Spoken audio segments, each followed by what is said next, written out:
Саламатсыздар ма оқушылар? Менің аты жөнім Гүлзат Мырзағалиқызы Жулаева. Мен Мақсұт Құсайынов атындағы Ақтөбе облыстық дарынды балаларға арналған мамандандырылған мектеп-интернатының қазақ тілі мен әдебиеті пәндері мұғалімімін. Бүгін жаңа бөлімді бастаймыз. Қазақстандағы туризм және экотуризм. Соның ішінде Қазақстан туризмі және қабаттаса қолданылатын тыныс белгілеріне тоқталамыз. Оқу мақсаты мәтіннен алынған дәйек сөздерге, үзінділерге сүйене отырып көтерілетін мәселені болжау. Сөйлем соңында қабаттасып қойылатын тыныс белгілерін дұрыс қолдану. Оқушылар, сіздерге 2 дәйек сөз беріліп отыр. Оларды оқи отырып, бүгінгі сабақта көтерілетін мәселеге болжам жасаңыздар. Өткен жылы бүкіл әлем бойынша 800 миллион адам саяхаттап, 500 миллиард доллар шамасында шығын жұмсады. Қазақстан да туристік бизнесті дамыту арқылы пайда табуы тиіс. Ол үшін туризмді дамытудың ұлттық стратегиясы мен бағдарламасын әзірлеу керек. Бүкіл әлемдік туристік ұйымның бас хатшысы Франциско Франжиали. Біз қазақ халқы ұлы тарихи тұлғалардың ізбасар ұрпағы екенімізді ешқашан ұмытпауымыз қажет. Ата-бабаларымыздың рухын туризмнің озық үлгілері арқылы дәріптеуіміз керек, деді Қасым-Жомарт Тоқаев. Сіздерге кішкене ойларыңызды жинақтап алу үшін уақыт бермекпін.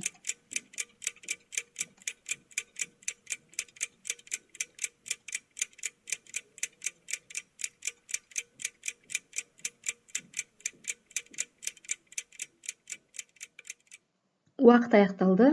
Сіздерде шамамен мынандай болжам болды деп ойлаймын. Қазақстандағы туризм және оның жай-күйі әрі қарай дамыту, жетілдіру туралы айтылады. Мен сіздерге қазір туризмге байланысты ақпарат оқимын және Қазақстан туризміне қатысты бейнежазба қоямын. Сіздер назар салып, тыңдап, қарап алыңыздар, өйткені әрі қарай тапсырмалар орындаймыз. Туризм француз тілінен аударғанда серуендеу, жол жүру деген мағынаны білдіреді. Адамның бос уақытында демалуы үшін, көріп қызықтауы үшін, рухани қажеттілігі бойынша басқа бір жерге саяхаттап, серуендеп баруы. Туризм әлемдік экономикада басты рөлдердің бірін атқарады.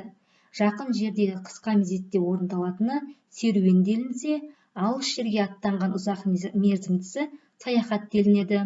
Қазақстандағы алғашқы туристік ұйымдар 20 ғасырдың 20-30 жылдары пайда болды. Қазіргі таңда Қазақстан аумағы бойынша 700-ден астам саяхаттық маршруттар белгіленген. Қапшағай. Демалыс аймақтары жекенің қолында болғандықтан баға да әртүрлі. Қараусыз жатқан жерге барып лайсуға түсуге болады. Ал дұрыстау деген демалыс аймағына кіру үшін жоқ дегенде 7000 теңге. Орташа деген қонақ үйлеріңіз 10 000. Ас суыңыз бар, жатын орныңыз бар, бір күн демалуға кемі 40 000 теңге кетеді. Турдың ішінде средний баға 13 000, 14 000 теңге. Оның ішіне тек қана завтрак кіреді. Шет елге барғанда сол баға таңғы ас, түскі 24 сағат кіріп, сол ресторанның тамақ ішуге болады. Егер шет елге сондай бағамен тур алсан, все, үйден чемоданны бір станция мен шорты саласын, басқа ештеңе алуға қажеті жоқ. Шығыстағы Алакөл. Бұл жақтың тұмса табиғаты мен өзен көлдеріне сөз жоқ. Керемет. Бірақ ол жерге жетудің өзі бір белес. Жолдың сиқы міне. Туристер түгілі жергілікті халық сирек барады. Алакөл мен Марқакөлге баратындар соңғы 5 жылда ғана көбейген.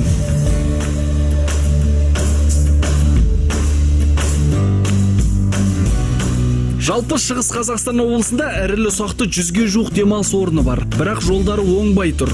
Биыл Алакөл, Марқакөл, Сибин көліне апаратын жолдар жөнделмек. Бас аяғы 122 шақырым жолды жөндеуге 5,7 миллиард теңге бөлініп отыр.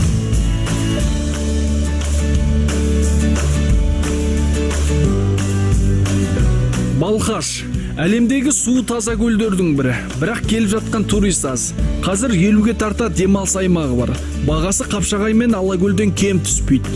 Мы ездили, купили на экскурсии ездили по маршруту. Экскурсия сатып алып, арнайы маршрутпен Қазақстанды қыдырдым. Ақтау, Алматы, Алакөл, Бурабайда болдым.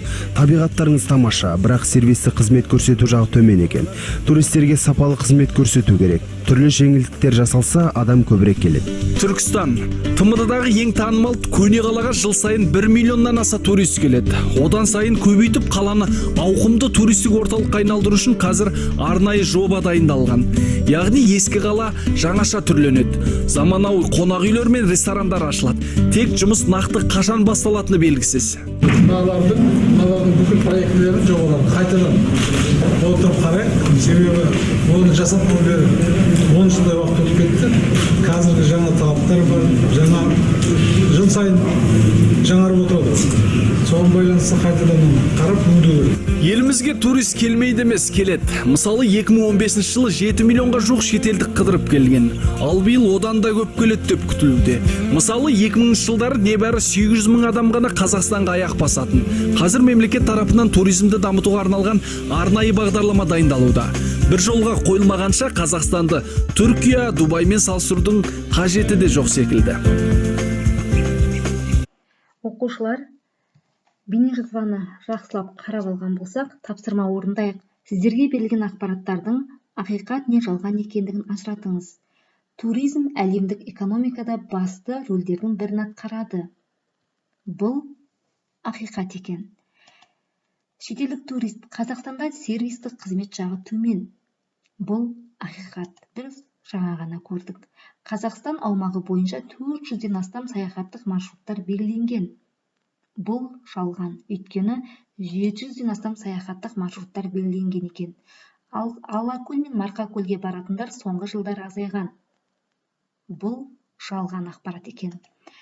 2000 жылдары елімізге 800 мың турист келген. Бұл ақиқат.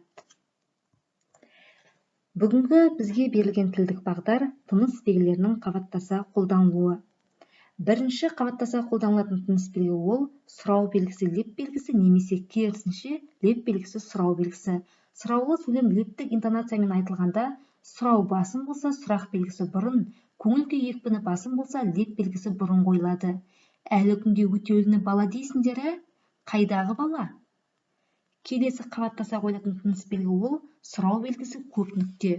Ой аяқталмаған жағдайда бірінші бөлігі сұрау мағыналы болса, алдымен сұрау белгісі, сосын көп нүкте қойылады. Балықтың сорпасы, деді ол қалтыраған қолымен тізесін ұстап. Қайдан келген? Кім әкелген балық? Келесі тыныс белгі үтір және сызықша. Жалғаулықсыз, қажылықты, салалас, құрмалас құрамындағы жай сөйлемдер арасына үтір сызықша қойылады. Сіздер құрмалас сөйлеммен 9 сыныпта танысасыздар. Бірақ қарсылықты салалас дегеніміз құрамындағы жай сөйлемдердің мағыналары бір-біріне қарама-қарсы болатынын біле отырыңыздар. Баршагүл сәлем беріп еді, ол қырын қарап кетті. Келесі соңғы қабаттаса қойылатын тыныс белгі үтір сызықша. Бұл төл сөз бен автор сөзіне қатысты. Төл сөз бен автор сөзі арасында сызықша үтірмен, леп белгісімен, сондай-ақ тырнақшамен үтір, көп нүкте, сұрау леп белгілері қабаттаса қойылады. Мысалы, сонан қалмақ сарыарқаға басқан жоқ, дейді жыр. Бұл жердегі автор сөзі сонан қалмақ сарыарқаға басқан жоқ. Яғни автор сөзі аяқталған соң тырнақшамен жабылып, үтір сызықша қойылып отыр. Бүгінгі алған теориялық білімдеріңізді бекіту үшін тапсырма. Сіздерге сөйлемдер беріліп отыр, қандай тыныс белгілер қойылу қажеттігін табыңыздар. Сөз бергенге ер ме, өз бергенге ер. Сірәда Клондайк, Аляскалар толар мекен Алтайдың уысына. Жазғы демалыста Бурабайға баруды жоспарлап отырмын, деді досына. Мына жайды байқадың ба? Азғантай уақыт кетті.